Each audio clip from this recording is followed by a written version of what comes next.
The question is that the motion be agreed to. Mr Speaker. Dr David Clark. Thank you, Mr Speaker. I applaud the Minister for coming into the House to deliver the third reading, for remaining there to hear my words of wisdom in response.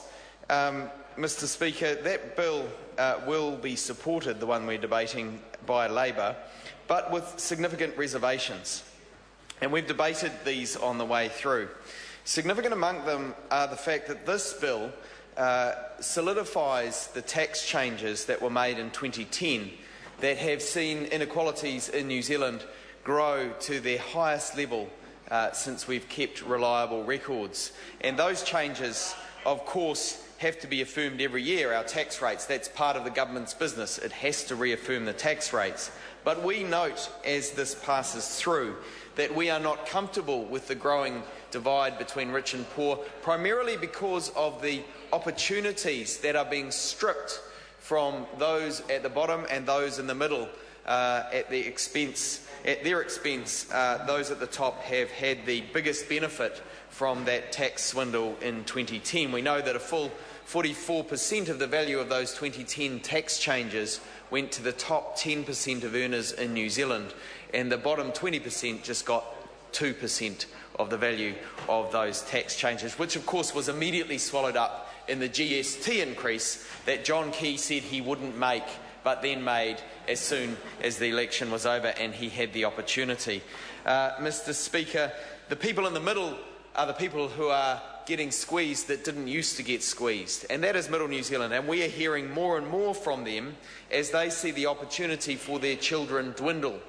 Children that can get away are getting away, and I note that over 200,000 New Zealanders have left for Australia under this government's watch, despite their promise that you wouldn't lose your loved ones. This is a government that's out of ideas, and even those few ideas that it did have don't seem to be working, Mr Speaker. So we have a situation in New Zealand where the inequalities are growing, bigger and bigger and bigger. And those are proven by all of the statistics available to us, the Gini coefficients and other measures relied upon by economists throughout the world. We also know that changes could be made. We could be having a more productive economy through having a progressive tax system that actually is aimed at growing the economy. A pro-growth tax reform package could have been put into this bill, but it was not. Right now, we know there are loopholes for those who wish to invest in the speculative sector, in property, and we have people there who pay very little tax, who have a high degree of capital invested in that speculative sector.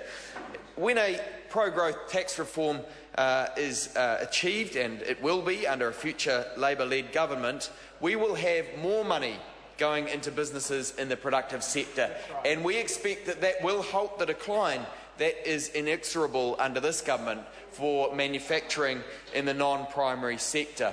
That government doesn't seem to care. They've all got their heads down now because they know that the statistics are not in their favour. They know that what little vision they had hasn't been realised. They know that median wages are still below when they took office and the recession was kicking in.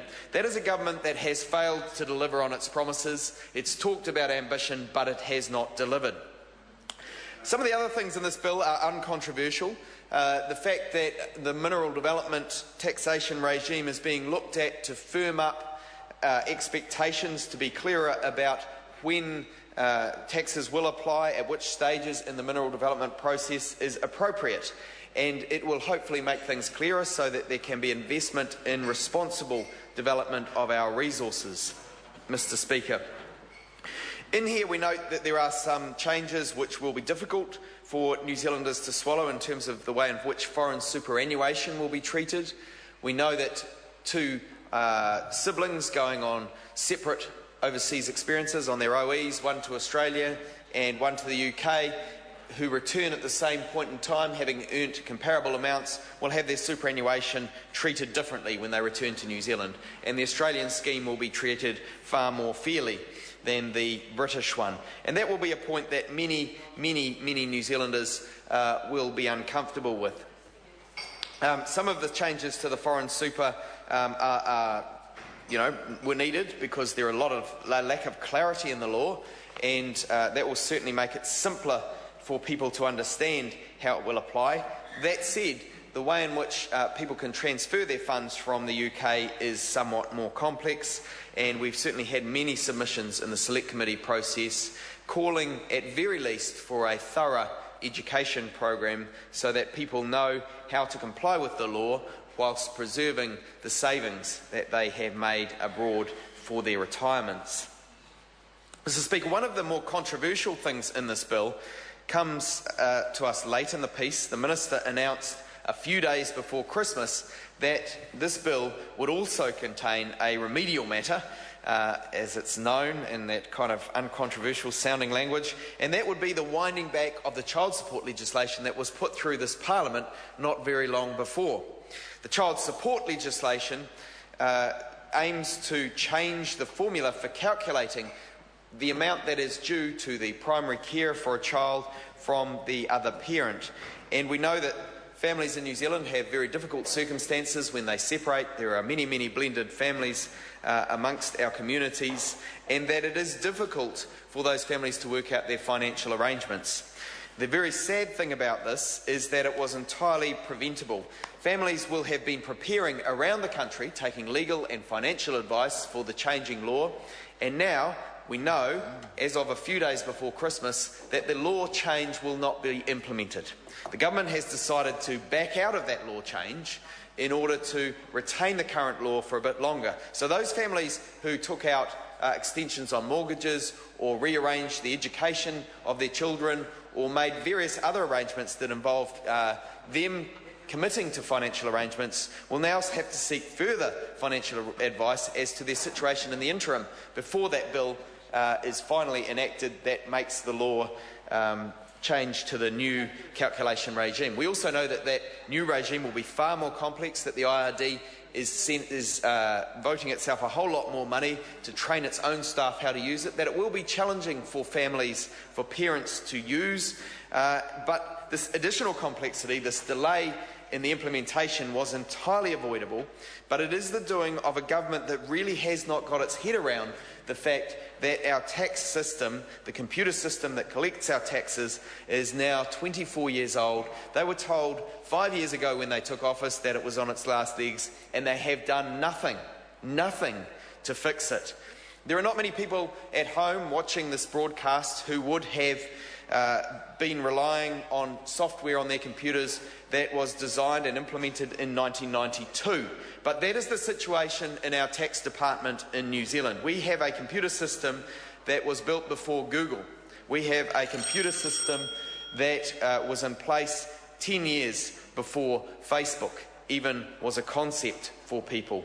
This is a government that has had the responsibility of upgrading the system. We are not the only country in the Western world that has a tax system. After all, it shouldn't be rocket science. And they were told 5 years ago when they came into office that it urgently needed fixing, but this government has done nothing. 2 years ago, Prime Minister John Key said tax policy was being held back because of this computer system. He said the systems, quote, can't actually support radical changes from government, end quote. And he also said, quote, you don't want to be in a position where Parliament is held hostage to a lack of technology, end quote. That is where we are today. That is 2 years on, over 2 years on, from John Key's statement saying this was a priority for this government. This is indicative of the way this government goes about its business. It says things are a priority, but it is doing nothing. It is not repairing those most fundamental problems that need to be addressed. And that is why New Zealanders are finding that they are experiencing lack of opportunity, lack of hope for their children, because not only are the changes that we do have ideologically driven to drive the gap between those that have and those that have not ever wider, but even those productive changes like implementing pro-growth tax reform could not actually be put in place because this government has neglected the most basic structures of government. Not entirely neglected, I will say, because the one thing we do know is that they have spent $50 million in the past 2 years, $50 million and growing, on international consultants to tell them what we already know, that there is a problem. They have now agreed, in principle, to spend more money. They've already spent $50 million on international consultants, and now they have agreed in principle to spend more money developing business cases to fix a problem we already know exists. Paul Goldsmith. Mr. Speaker, my pleasure to stand at the third reading of this